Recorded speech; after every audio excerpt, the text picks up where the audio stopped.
يا نبي السلام عليك، يا رسول سلام عليك، يا حبيب سلام عليك، صلوات الله عليك.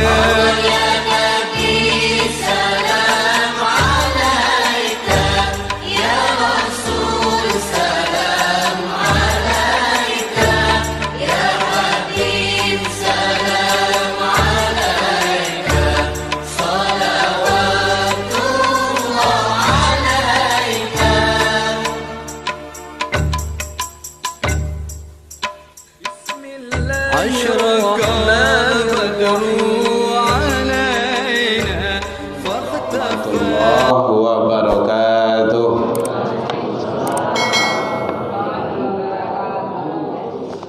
Alhamdulillahilladzi nahmaduhu wa nasta'inuhu wa nastaghfiruh wa na'udzu billahi min syururi anfusina min sayyiati a'malina may yahdihillahu fala mudhillalah wa may yudlil fala hadiyalah. Asyhadu an la ilaha illallah wahdahu la syarikalah wa asyhadu anna sayyidana wa nabiyyuna Muhammad sallallahu alaihi wasallam alladzi akhrajan nas minadh dhulumati ilan nur wa yahdihim ila siratal mustaqim. Amma ba'du. Alhamdulillah, seluruh puji dan syukur kembali kita ucapkan kehadiran Allah Subhanahu wa taala. Sampai ini malam, alhamdulillah biidznillah wa qadarullah, kita masih diberikan umur panjang, alhamdulillah. Sehingga dengan nikmat kehidupan itu kita bisa hadir di rumah ibadah Masjid Ikhwanul Muslimin untuk melaksanakan ibadah, satu-satunya hanya mengharap ridha Allah. Mudah-mudahan ibadah-ibadah yang kita lakukan siang dan malam, pagi dan petang, kapan dan di mana saja, semoga diterima di sisi Allah hendaknya. Alhamdulillah, sampai ini Allah masih berikan kesehatan, insyaallah zahir dan batin. Allah masih titipkan waktu luang dan kesempatan serta keistiqomahan hati. Mudah-mudahan kita selalu istiqomah di atas jalan Allah menuju ridhonya. Amin ya Rabbal Alamin. Selawat dan salam kepada Nabi besar Muhammad sallallahu alaihi wasallam. Allahumma salli ala Muhammad wa ala ali Muhammad. Bapak Ibu pengurus Masjid Ikhwanul Muslimin yang hadir, yang sama kita hormati, Bapak Ibu tokoh masyarakat, tokoh agama, tokoh pendidikan, ibu-ibu majelis taklim, anak-anak kita yang hadir bersama kita, hadirin kaum muslimin rahimakumullah. Alhamdulillah, mengisi waktu kita menjelang sholat isya, mudah-mudahan duduk kita ini menjadi duduk yang bernilai yang sangat besar di sisi Allah dalam kategori ibadah hendaknya. Karena duduk kita juga akan dipertanggungjawabkan. Duduk pun akan dipertanggungjawabkan. Sangat luar biasa. Jalan kaki, langkah kita akan dipertanggungjawabkan. Tak satu pun yang luput dan lepas dari hisab Allah. Mudah-mudahan langkah-langkah kaki kita ke masjid, ke rumah ibadah bisa mengangkat derajat kita di sisi Allah hendaknya, menghapus kesalahan kita. Semoga kita bagi saudara-saudara kita, sanak famili kita, orang tua kita, suami kita atau istri kita yang sakit, semoga diberikan kesembuhan oleh Allah hendaknya. Bagi saudara-saudara kita dan kita semuanya yang rezeki kita masih dalam keadaan mandek-mandek, mudah-mudahan dilapangkan di Allah hendaknya. Kita berharap semoga diberikan kesehatan selalu oleh Allah Subhanahu wa taala. Bapak Ibu hadirin kaum muslimin rahimakumullah. Kita lanjutkan pembahasan kita. Kemarin kita membahas yang berkenaan dengan yaitunya adab buang air. Kita kana Bu. Siaran ulangnya ada di YouTube, boleh dilihat.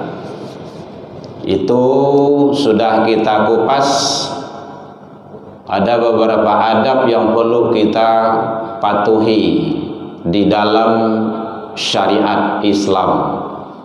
Kan kajian kita kan kajian fikih ibadah. Jadi buansu-buansu balambek-lambek. Mudah-mudahan terus sampai kita kepada mendapat yang sebenarnya dalam kategori kita beribadah. Bapak Ibu hadirin kaum muslimin rahimakumullah. Sekarang kita masuk, kalau ada yang bertanya boleh. Jadi kemarin adab-adab buang air sudah kita kupas, sudah kita uraikan. Doa mau masuk, kemudian kaki masuk, kaki yang mana dulu, keluar mana yang dulu, udah kita kupas itu. Dalam WC tidak boleh banyak ngomong, apalagi kalau bernyanyi-nyanyi, apalagi kalau membaca ayat, tidak boleh. Ini masih ada kelihatan bagi kita yang berdoa di sini, tidak ada tempat lain. Di kamar apa itu sebaiknya tidak di sana, di luar di sana. Doa sesudah wuduk tidak harus di sana, boleh di luar. Karena doa itu adalah permohonan kita kepada Allah. Apalagi doa sudah wudhu itu kan sangat luar biasa itu. Asyhadu an la ilaha illallah wa asyhadu anna Muhammadar Rasulullah. Allahumma ja'alni minat tawwabin. Kan luar biasa itu. Pakai inna juga boleh. Silakan. Wa ja'alni minal mutatahhirin. Taharah. Wa ja'alni min ibadikas solihin. Kalau imam membawakan itu waja'alna itu. Kalau ada imam yang baca doa itu untuk bersama gitu kan, Allahumma ja'alna, kan kami. Jangan seorang doa gitu kan. Kadang imam doa seorang awak amin kan jo gitu kan. Awak tak mengerti tu mah. Amin, pokok amin gitu kan. Jadi Allahumma ja'alni minat tawwabin. Itu kan hebat itu. Ya Allah, jadikanlah aku ini, hambamu ini yang suka taubat, tawwabin, yang selalu taubat, baik taubatnya dengan istighfar ataupun dengan taubatnya dengan sholat sunnah taubat. Allahumma ja'alni minat tawwabin wa ja'alni minal mutatahhirin. Taharah, ya Allah, jadikanlah hambamu ini orang-orang yang selalu taharah, menjaga kebersihan, kesucian. Kan luar biasa tuh. Makanya doa itu sebaiknya dibaca di luar. Apalagi kalau berwudu di kamar kecil gitu kan, di tampe. Kemarin kan ada beredar pertanyaan di tampe mandi, kamar mandi gitu kan. Kan sebaiknya di luar. Bapak Ibu hadirin kaum muslimin, kita lanjutkan sekarang bimbingan. Ini udah kaji biasa itu, cuma kalau lupa bengian terlampau persingkuhan. Tentang masalah adab buang air udah selesai, najis sudah kemarin. Kita masuk sekarang babul wudu, tentang wudu, bimbingan berwudu. Bapak Ibu hadirin kaum muslimin rahimakumullah. Kalau dalam kitab fikih, kalau fikih Islam lengkap, Sulaiman Rashid itu sembahyang bahasa yang dipakai di situ. Dibolehkan. Dalam agama, dalam sholat, dalam Al-Quran, sholat dalam Al-Quran, solat. Babus solat. Karena dulu konon kabarnya di Minangkabau ini nenek moyang kita beragama Hindu, penyembah dewa, menyembah hyang dewa, menyembah dewa, sembah hyang. Karena sembahyang itu dipakai untuk solat, maka dibolehkan saja. Kalau dalam Al-Quran tidak ada sembahyang, solat. Boleh dilihat itu. Aqimus sholat, dirikan solat, bukan dirikan sembahyang. Gitu, dibolehkan saja. Jadi ada hal-hal yang dibolehkan selagi tidak keluar dari koridor nilai-nilai syariat itu sendiri. Jadi Bapak Ibu hadirin kaum muslimin, kita masuk tentang wudhu. Wudhu itu secara bahasa definisinya bersih, suci.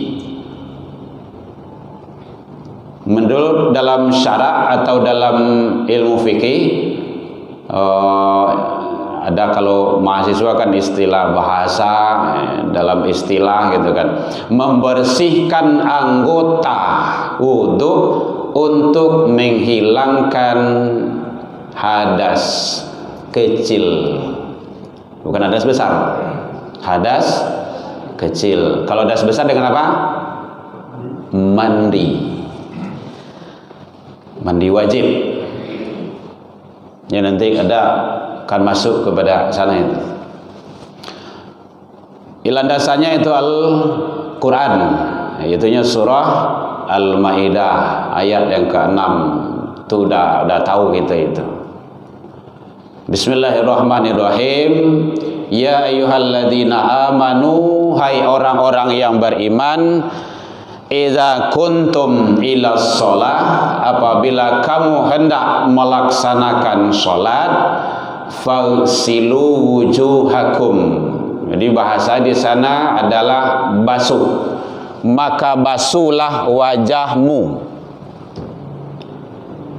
Jadi kalau kita hendak sholat, maka basuhlah wajahmu. Kemudian wa aydiyakum ilal marafiq, basuhlah kedua tanganmu sampai mata siku. Wamsahu biru'usikum, sapulah kepalamu. Wa arjulakum ilal ka'bain, dan basuhlah kedua kakimu sampai mata kaki. Itu yang garis besarnya. Basuh muka, kedua tangan, basuh kepala, kaki. Berapa? 4. Dalam Al-Quran ada 4 rukun wudu. Ya Bu ya, kalau ada yang bertanya boleh Bu. Jadi dasarnya kita berwudu adalah Al-Quran. Wudu itu ini orientasinya untuk sholat. Tapi kita sebagai orang yang beriman, wudu bukan hanya untuk sholat. Kalau sholat wajib berwudu. Itu teorinya tuh. Kalau awak disuruh di ayah awak, atau awak menyuruh anak naik kate atok tuh, ambil adonan tasangkui di situ. Jadi masnya baca ronyo mah tasarah nam pokok dapet yang diambil tu, mungkin sandal tersangkut dan anak lah gitu kan. Maka anak tu mencari tangga janjang menjadi wajib dek karena naik kate atok. Bu ya, paham kan tu logikanya tu. Pokok janjang kau wajib ndak. Di mana wajibnya dek karena naik kata tu ambil sandal tersangkui. Wudu wajib? Tidak. Kapan wudu itu wajib? Kalau untuk solat. Nanti ada yang lainnya itu. Contoh untuk tawaf. Jadi sebelum sholat wajib berwudu. Tetapi wudu bukan hanya untuk sholat. Itu tasawufnya itu. Makanya tadi diawali dengan doa tadi itu, innallaha yuhibbut tawabin. Kalau dilanya dia dirunut ke Al-Qur'an surah 2 ayat 222. Innallaha yuhibbut tawabin. Sesungguhnya Allah cinta dan sayang kepada hambanya yang suka taubat. Wa yuhibbul mutatahhirin. Itunya tuh.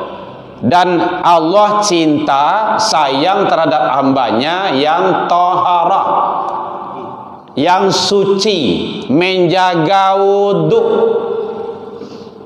Makanya sering disampaikan selalu kepada jemaah di mana-mana, jaga wudu.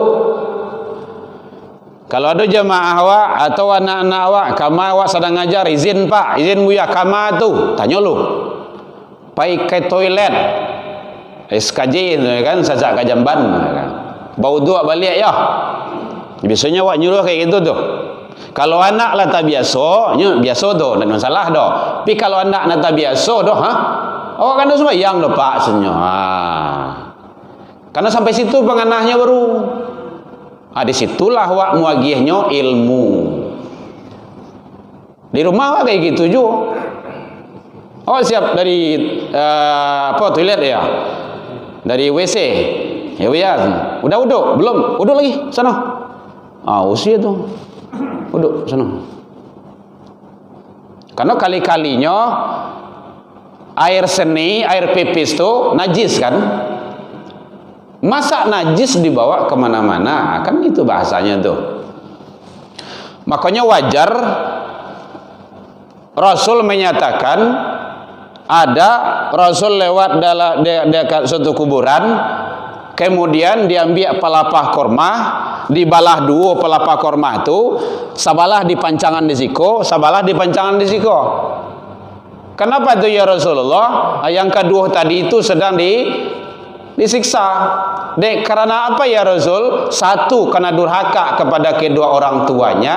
Satu lagi karena tidak istinja, tidak cebok, tidak beruduk lagi. Itu bahasanya tuh. Makanya Allah suka dan cinta. Innallaha yuhibbut tawabin wa yuhibbul mutatahhirin, taharah. Jadi bapak-bapak, ibu-ibu, sabalen awak pai karajo tu, pai kama, kantu, ke sawah, ke ladang, kama saya. Wudu dulu. Pai muajah kemana saja. Gitu. Makanya konsep orang tasawuf memahami itu, kalau wudu beliau batal, beliau wudu balik. Kalau wudu batal, wudu balik. Itu Syekh Abdul Qadir Jailani itu memahami itu.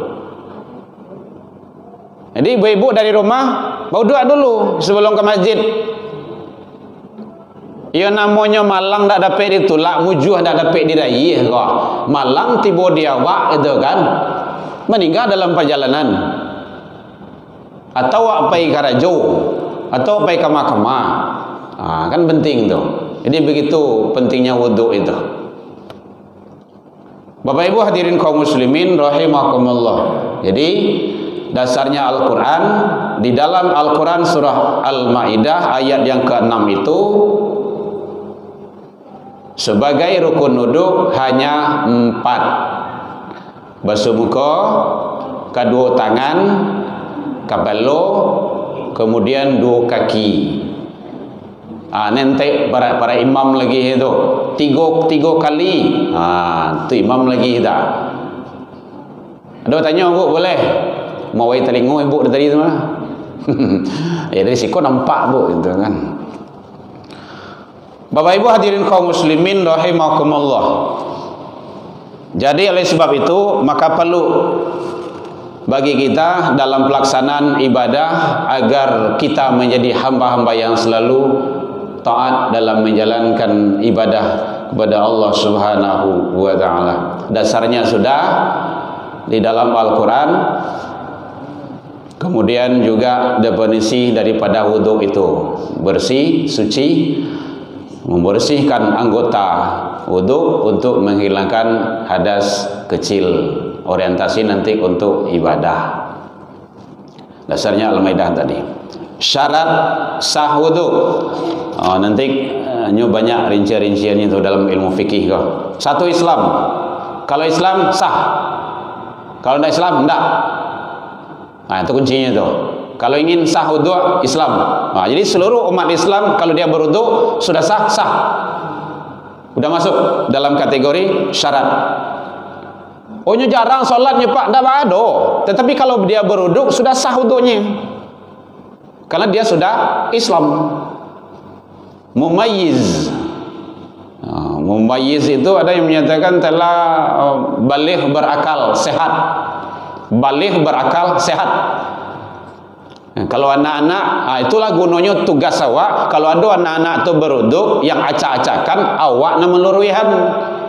Nanti tak kalah dia setelah mumayyiz, telah berakal, dia dewasa, nanti ibadah wudhunya itu lebih hebat dan lebih sempurna. Kalau ndak awak tunjuk, ndak awak ajari, maka dia akan caya saya, bahasanya itu akan jai, akan itu akan ndak menentu saya. Nah, gitu. Itulah gunanya dibimbing oleh kita orang-orang tua. Tidak berhadas besar. Kalau dia berhadas besar, tidak sah. Harus dihilangkan hadas besarnya dulu, baru wudhunya sah. Jadi, kemudian termasuk tidak ada yang menghalangi air sampai ke anggota wudhu. Ilah darurah. Kecuali darurat. Jadi tidak ada hal-hal yang menghalangi sampai air kepada anggota wudhu.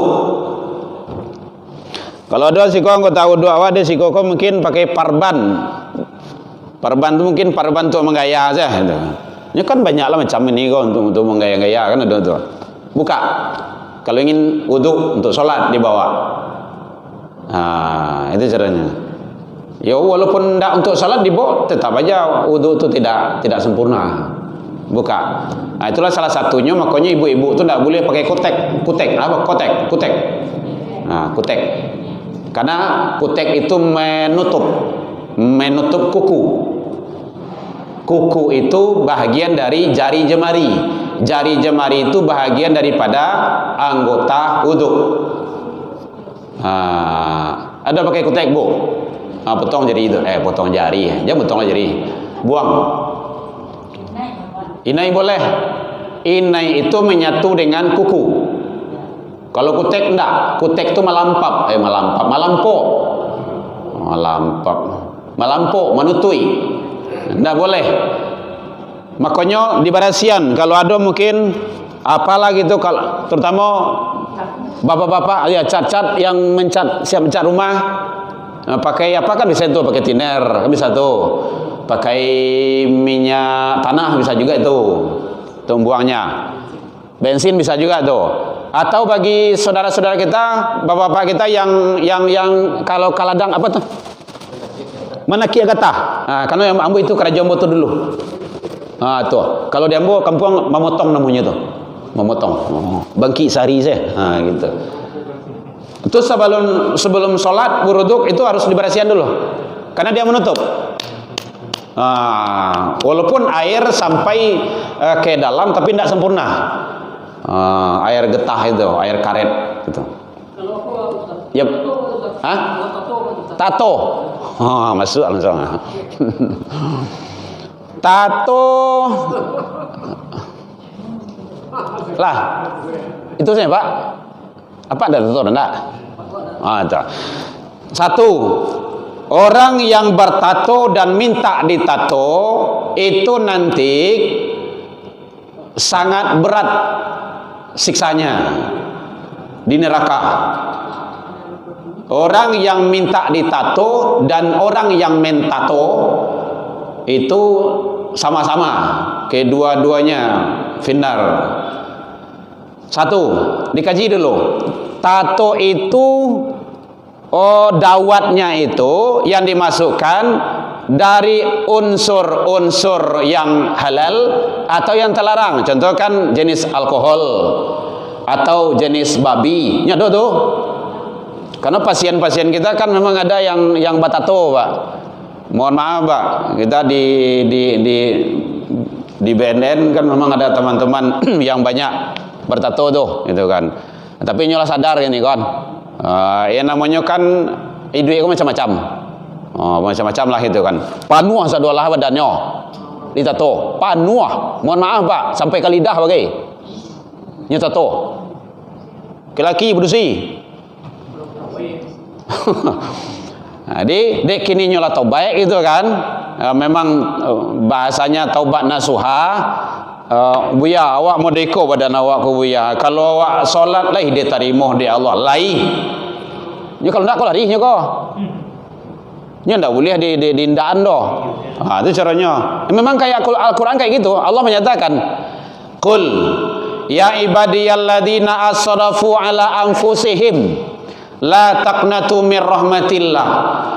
Katakanlah, hai jiwa-jiwa yang melampaui batas terhadap diri mereka sendiri, la taqnatu mir rahmatillah, janganlah engkau berputus asa dari rahmat Allah.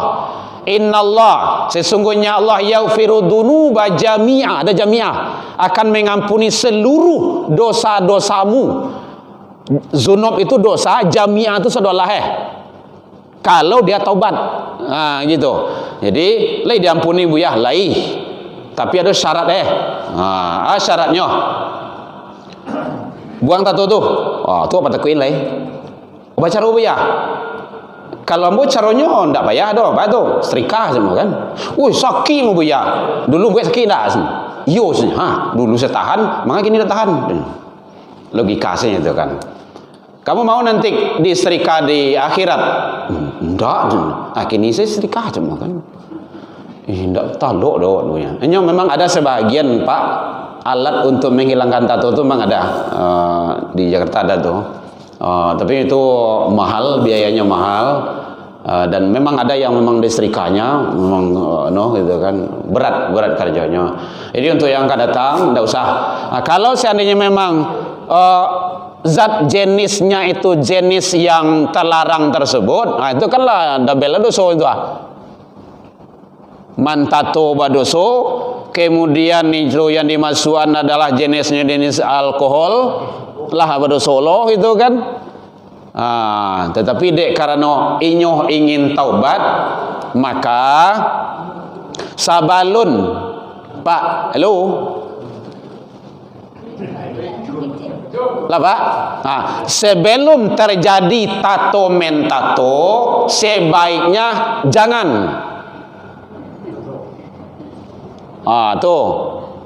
Jadi yang mendengar mic ini, yang alun korma saji atau kan melalui YouTube, sebelum terjadi tato mentato, jangan.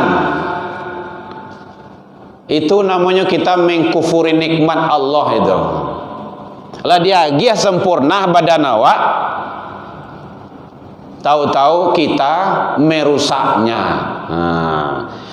Cuman namanya duit itu kan, masuk-masuk yang silam, masuk-masuk yang lewat. Untuk nangka datang selai. Maka dalilnya ittaqillaha haitsu makunta. Hendaklah engkau taat, bertakwa kepada Allah di mana saja berada. Wa atsbi'i sayhatal hasanat tamhuha. Artinya tuh, iringilah Pak kesalahanmu selama ini, kata Rasul, dengan banyak kebaikan. Itu kuncinya. Ya betul, enggak nyambung pula kan? Kalau banyak mungkin dosa awak salah moko, baranti dari dosa itu banyakkan kebaikan lagi. Tamhuha, mudah-mudahan kebaikan itu bisa menghapusnya. Itu konsepnya tuh. Itu hadis tuh. Hadis sahih. Perbanyak kebaikan, maka masuk kepada konsep taubat. Satu, taubat itu berhenti dari perbuatan salah tu. Nan kedua berjanji. Nan ketiga perbanyak kebaikan. Ingat tu, solat 5 waktu ke rumah masjid, berinfak tiuk sabanta, puasa sunnah apa banyak. Karena awak salam muka lah dunia hitam kan, lah masuk dalam mano itu kan, ya dalam jurang lah, jurang neraka. Kini awak akan bangkit, itu harus ditebus, harus ditebus. Ah, itu caranya. Kalau letalo, ya hilangkan tato tu. Sakit tahan saja dulu. Kan biasanya itu. Daripada sakit bisu. Sakit bisu khalidina fiha abada. Nya pakai abada tu. Khalidina fiha abada. Selama-lamanya. Kalau lah selama-lamanya enggak do beteh lah do. Ini itu penting. Jadi kalau ada yang bertato, taubat, berhenti dari kini. Jangan buat tato dulu. Kemudian perbanyak amal kebaikan, amal soleh. Jo orang gaya jangan melawan jo istri, kalau punya istri awak elok. Kalau ada anak, santuni anak, rawat baik-baik, sekolahkan kamu. Jangan telantarnya. Banyak lah nampak kok. Banyakkan kebaikan, karena memang seperti itu redaksi hadisnya. Wa'at bi sayhatal hasanah tamhuha. Maka hendaklah perbanyak lakukan kebaikan, mudah-mudahan kebaikan itu bisa menghapusnya. Itu mudah-mudahan ya Pak ya. La'allah, mudah-mudahan. Mudah-mudahan. Bigen. Orang buik. Oh gitu. Iya banyak ya. Bigen. Kadang lah gaek-gaek wa bigen jo bagai gitu kan. Bantu rambut jaguang. Oh. Lebih rancak lo lambe jaguang lah gitu kan. Atau babu. Oh gitu. Oh. Kalau bigennya itu menutup rambut. Kalau menutup rambut tak boleh. Satu. Yang kedua lihat zatnya. Kalau zatnya itu masih zat dalam zat yang terlarang juga tidak boleh, karena akan dibawa sholat, kecuali kalau tidak sholatnya. Gitu. Yang ketiga, tujuan dulu. Tujuan bigen itu untuk apa? Oh ya Allah, uban tidak boleh ditutui do. Tidak, mohon maaf bu, jangankan ditutup, dicabui saja tidak boleh uban do. Boleh ibu lihat dalam kitab-kitab hadis. Uban itu nantinya satu, tanda-tanda Allah sudah dekat. Lagai mah, lalu tu lah putih rambut itu mah. Mandakih lah ke rumah saji leh. Iko semakin tumbuh ubannya samu nyucat, makin nyututui, ndak bisa. Nan gae ndak bisa ditutui do. Satu. Kemudian tamaswa, uban tak boleh, nanti uban itu akan sebagai cahaya di akhirat di sisi Allah. Nambahnya ubannya tu makin bercahaya tu. Ketek uban. Oh tu ketek kagaya-gayaan nomor tu mah. Adalah ketek kagaya-gayaan ya. Ya. Ketek terlampau gaek namanya tu. Ya macam-macam. Itu kan pola pertumbuhan kesehatan kepala kita. Yang jelas secara hukum kodrat sunatullah yang ada di diri kita, tanda-tanda Allah itu ndak boleh dirubah. Ndak boleh. Alis ndak boleh dicukur. Uban ndak boleh dicabui.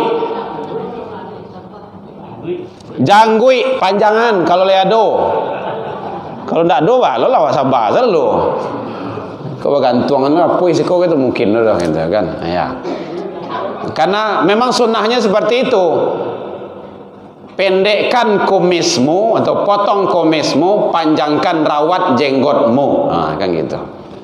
Terlepas dari hal-hal yang seperti itu.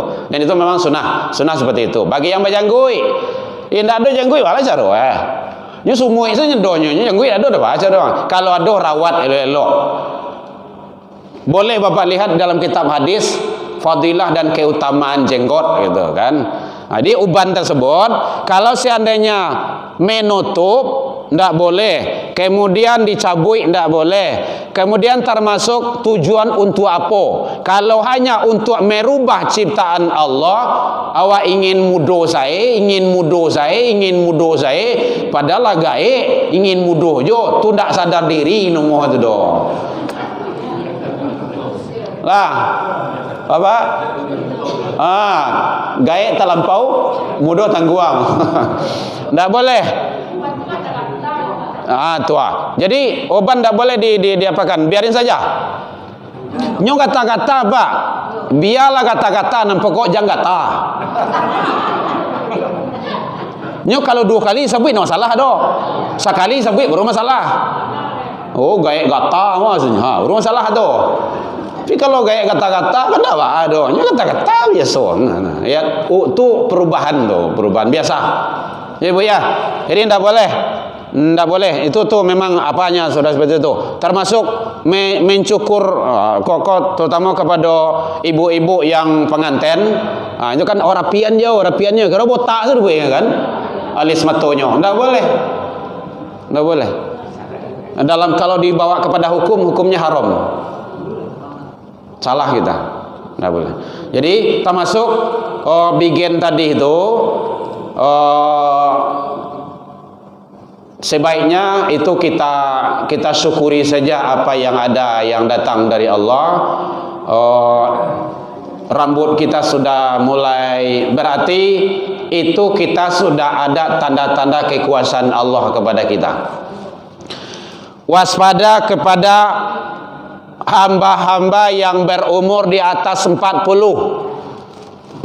Kalaulah di atas 40 tahun, itu secara hukum wajib dia taat, tunduk, patuh, solat. Coba cari lihat, Nabi menerima wahyu umur berapa? 40 kan? Kenapa umur 40? Allah menganggap manusia umur 40 itu lah normal, lah stabil, lah waras. Kalau ada je umur 40 ndak jo solat le do, ndak stabil, ndak normal, ndak waras itu do. Mbok nak nyebut itu do. Ibu nyebut sama. Lah, makanya hati-hati. 40 tahun. Kalau 40 tahun itu ndak bara lah itu do. Kalau standar awak Rasul 63 atau 60 lah, 61, 63 lah, 40 lah, kan 63 beratan leh. Kan tak lama lah itu do. Apalagi kalau bantu awak kini gua, matori lah condong gua. Matori tabi ke bu? Tabi kalau kau senyum. Masya Allah. Kan luar biasa tu. Makanya awak kini kau mendaki awak ke rumah saji leh. Seharusnya awak lah bau muah-muah kau, pak banyak di rumah saji. Jangan dikadai, jangan ditampik-tampik permainan. Kok mati-matilah di rumah saji itu. Tapi jangan mas saji mati. Tidak ada. Itu yang dimaksud dengan husnul khotimah. Kan awak cok menyebut itu husnul khotimah, mudah-mudahannya husnul khotimah mah bisa. Inyo semaci sedang mencakik boto, inyo sedang nyebuang ayam di meja judi, itu bukan husnul khotimah, su'ul atau su'il khotimah itu. Yang husnul khotimah itu tanda-tandanya meninggal dalam sujud, dalam sholat, baca Al-Quran, dalam zikir, dalam kebaikan, di tempat sajadah. Itu yang husnul khotimah tuh. Jadi awak kita harus sesuai juga dengan posisinya. Jadi oleh sebab itu, kalau awak lah muah kau apa banyak duduk di rumah saji, dan awak dah lama do, kan menjelang waktu Isya 2 kali lo sebulannya. Orang lah tiap pagi gini kok. Tiap pagi orang mengaji gini kok. Kini awak kan 2 kali sepekan, 2 kali sebulan. Mari, jadi biasakan, kita biasakan selalu, karena duduk kita ini juga akan menjadi saksi terbaik di sisi Allah. Kan luar biasa tuh, ya Bu ya. Jadi bagian tadi itu, kalau tujuannya hanya untuk mencari, mungkin ingin mudo juga, tidak salah, tidak baik itu. Atau tujuan kita ingin muda juga, ingin mencari apa gitu kan, nanti pandangan-pandangan yang lain juga tidak bagus kepada kita. Kita syukuri saja apa yang ada. Gitu. Apalagi perempuan kan aku no bikin tuh pakai jilbab, kecuali kalau tidak menutupi aurat. Lah gaya kau buka aurat dulu le. Lah tawali aduh ya kau mah. Nah kalau ala gaya kau nak pikiran pintu kubur le. Betul tuh Bu. Mungkin ambo kan termasuk muda dari bapak ibu-ibu tuh itu kan, baru 50-an gitu. Ambo lah pokok seminggu ku ambo membaca tuh ya umum 40 kate ku yang harus mau kerajuan wa. Atau yang baca tuh ngeri. Luar biasa. Kalau umur lampai 10, ndak yo mendaki ke rumah saji le do, ndak yo salat berjamaah le do. Dulu di kaca batih di kaca langan dunia ko rasa ko diawak. Babu salah saya tarui. Akhirnya umur lampai 10 ndak yo mencali ke rumah saji bilo lai. Allah ilaha illallah. Aku katun cepet kau. Ya, baik Bapak Ibu. Jadi kita sudah masuk kepada syarat sah wudu. Karena pertanyaan dari Bapak-bapak Ibu-ibu tadi. Jadi kalau ada yang berniat untuk melaksanakan ini itu bikin, jangan, tidak usah. Kalau ada anak-anak yang bikin larang juga, tidak usah. Gitu. Baik, demikian saja. Mudah-mudahan kita sambung pada episode berikutnya. Walaupun minkum ilal liqa fastabiqul khairat. Wabillahi taufik wal hidayah. Wassalamualaikum warahmatullahi wabarakatuh. Ya Nabi salam